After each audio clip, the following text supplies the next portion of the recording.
trismo. Na face medial do ramo mandibular, nós temos um músculo chamado pterigoideu medial. Durante o bloqueio do nervo alveolar inferior, é muito comum você penetrar esse músculo com a agulha. Nesse caso, o paciente pode ter trauma nessas fibras musculares e pode gerar um trismo no pós-operatório. O mais comum é o trauma a músculos ou vasos sanguíneos, que geram um pequeno hematoma naquela região e que também contribui para a formação de trismo, né? Ou o volume excessivo de solução anestésica.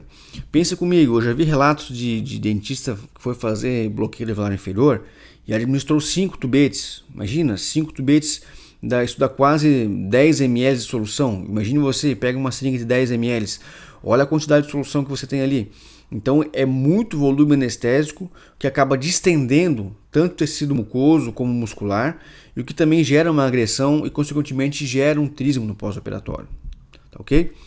Essa infiltração intramuscular desse volume anestésico também vai gerar um trismo.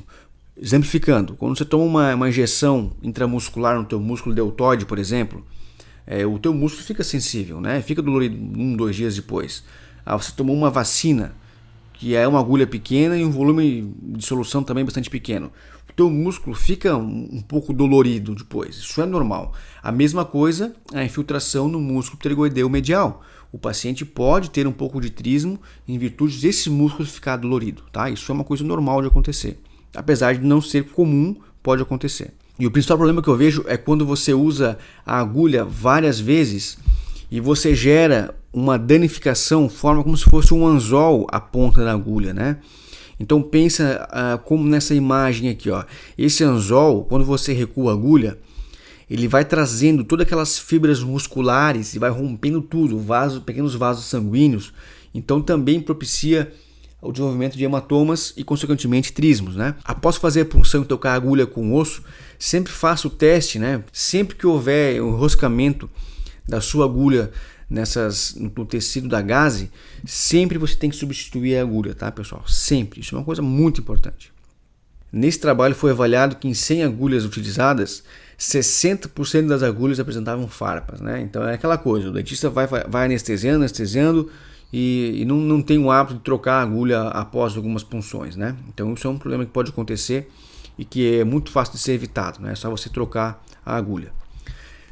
A parestesia pode acontecer também, como a gente já conversou, em relação à infiltração de soluções anestésicas contaminadas com álcool, né? Então você já vai fazer essa asepsia de uma forma diferente a partir de hoje, né? Você não vai mais deixar o seu tubete anestésico totalmente imerso em solução de álcool, né?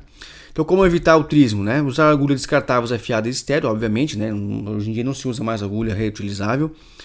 Manusear adequadamente os tubetes anestésicos, né? Não deixando imersos em solução de álcool. Usar uma técnica asséptica, porque o trismo também pode acontecer por uma infecção, mas é muito raro acontecer se você fizer uso previamente de antisséptico bucal, previamente à infiltração. Evitar múltiplas inserções na mesma área, para não danificar, não traumatizar demais o músculo, né? Usar um mínimo de volume anestésico para eficácia.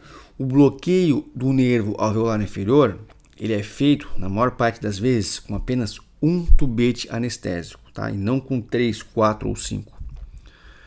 E o trismo, pessoal, mesmo você tomando todos os cuidados, mesmo assim o trismo nem sempre é possível ser evitado.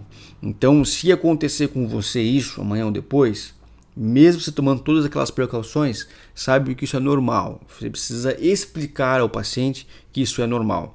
Dê ao paciente aquela analogia de quando ele vai tomar uma vacina. Ele toma uma vacina no braço e o braço fica doído por 1 ou 2 dias. O mesmo é em relação ao trismo na anestesia local. O tratamento. A dor geralmente ela cessa após 3 dias, né? Você pode fazer calor úmido na região, é uma possibilidade, mas também não tem nenhum trabalho científico que fale que isso vai resolver o problema. O mais comum é você medicar o paciente com analgésicos anti-inflamatórios ou até mesmo relaxantes musculares em casos mais severos. E como o paciente vai relatar uma melhora após 2, 3 dias, né? Você não precisa se preocupar muito em relação a isso, tá ok?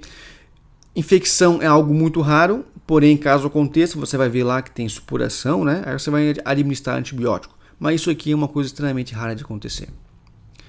Alguns casos você pode indicar a fisioterapia como coadjuvante, mas geralmente só o uso de analgésicos e anti-inflamatórios já resolve o caso.